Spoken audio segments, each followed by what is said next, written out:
In this video, I'm going to show you how you can ungroup items on your slide in Google Slides.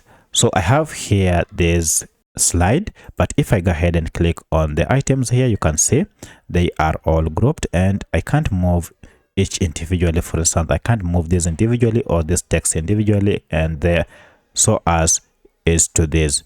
Now, if you want to move individual item, the only thing we need to do is to go ahead and ungroup these items.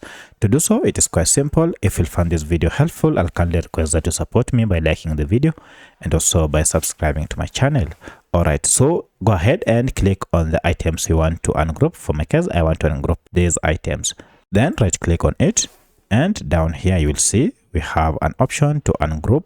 You can also use a combination of Control, Alt and Shift key plus G to ungroup. Now, if I go ahead and click on one of them, you can see I can now move the text separately and even move it wherever I want. And also I can also move this just as I wish. So that's how you can ungroup items in Google Slides. If you have any other question, kindly let me know in the comment section. Otherwise, thanks for watching and let's meet in the next video.